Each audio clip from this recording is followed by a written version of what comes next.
अमेरिकी अखबार Washington post ने अपनी ताज़ा रिपोर्ट में दावा किया है कि अमेरिका में रहने वाले सिख अलगाववादी नेता गुरपतवंत सिंह पन्नू की हत्या की नाकाम साजिश में भारत की खुफिया एजेंसी रॉ के अधिकारी की भूमिका थी।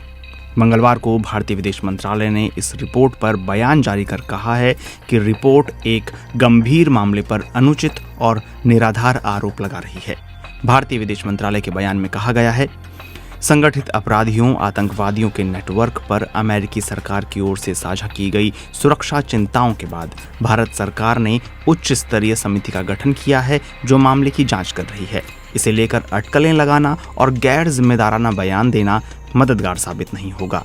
वॉशिंगटन पोस्ट की 29 अप्रैल को प्रकाशित रिपोर्ट में दावा किया गया है कि बीते साल 22 जून को अमेरिका के व्हाइट हाउस में पीएम मोदी का स्वागत किया जा रहा था। उस समय भारतीय खुफिया एजेंसी रॉ के एक अधिकारी अमेरिका में किराए के हत्यारों को खालिस्तान समर्थक नेता गुरपतवंत सिंह पन्नू की हत्या करने के निर्देश दे रहे थे। अखबार ने लिखा है कि रॉ के एक अधिकारी विक्रम यादव ने इस हत्या को प्रायोरिटी नाउ यानी सबसे अहम प्राथमिकता बताया था। कुछ अधिकारियों के हवाले से अखबार ने लिखा है कि विक्रम यादव ने पन्नू के न्यूयॉर्क स्थित आवास की जानकारी सुपारी लेने वालों को दी थी। कहा गया था कि जैसे ही अमेरिकी नागरिक पन्नू अपने घर पर होंगे, हमारी तरफ से काम को आगे बढ़ाने का आदेश मिल जाएगा। रिपोर्ट दावा करती है कि यादव की पहचान और इस मामले से जुड़े उनके तार अब तक सामने नहीं आए थे।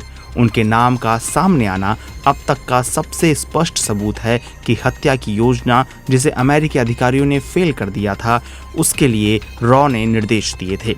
अखबार ने यह दावा भी किया है कि अमेरिकी खुफिया एजेंसियों ने भी ये आकलन किया है कि पन्नू को निशाना बनाने वाले ऑपरेशन को उस समय के रॉ प्रमुख सामंत गोयल से मंजूरी मिली थी। अमेरिका से पहले 18 जून को कनाडा के वैंकूवर के पास हरदीप सिंह निज्जर की गोली मारकर हत्या की गई थी। इस ऑपरेशन में भी भारत का हाथ होने के आरोप लगे थे, जिसका भारत ने खंडन किया था। अखबार का कहना है कि पाकिस्तान में कम से कम 11 ऐसे सिख और कश्मीरी अलगाववादी नेता मारे गए हैं जिन्हें मोदी सरकार ने आतंकवादी घोषित किया था। बीते साल नवंबर में अमेरिका ने दावा किया था कि भारतीय नागरिक निखिल गुप्ता ने न्यूयॉर्क में अलगाववादी नेता की हत्या के लिए एक व्यक्ति को भाड़े पर लिया था, जिसके बदले $1 लाख यानी करीब 83 लाख रुपए दिए गए थे। अमेरिकी कोर्ट में पेश किए गए दस्तावेजों में कहा गया कि निखिल गुप्ता को भारत सरकार के एक कर्मचारी से निर्देश मिले थे। निखिल गुप्ता को बीते साल जून में अमेरिका के अनुरोध पर चेक गणराज्य में गिरफ्तार किया गया था। अमेरिका ने इस मामले को शीर्ष स्तर पर भारत के सामने उठाया। भारत के विदेश मंत्रालय के तत्कालीन प्रवक्ता अरिंदम बागची ने एक बयान जारी कर कहा था कि भारत इन आरोपों को गंभीरता से ले रहा है और इसे लेकर एक उच्च स्तरीय कमेटी बनाई गई है जो मामले के हर पहलू की जांच कर रही है।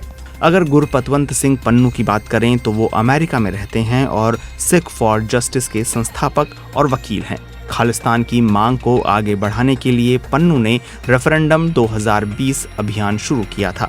इसके तहत पंजाब और दुनिया भर में रहने वाले सिखों को ऑनलाइन वोट करने के लिए कहा गया था, लेकिन वोटिंग से पहले ही भारत सरकार ने 40 वेबसाइटों को खालिस्तान समर्थक बताकर उन पर प्रतिबंध लगा दिया था। ये संगठन खुद को मानवाधिकार संगठन बताता है, लेकिन भारत इसे आतंकवादी संगठन घोषित कर चुका है। पन्नू की ओर से आए धमकी वाले वीडियो और फोन कॉल्स को लेकर भारत में कई मुकदमे दर्ज हैं। उन्हें जुलाई 2020 में भारत ने आतंकवादी घोषित किया था।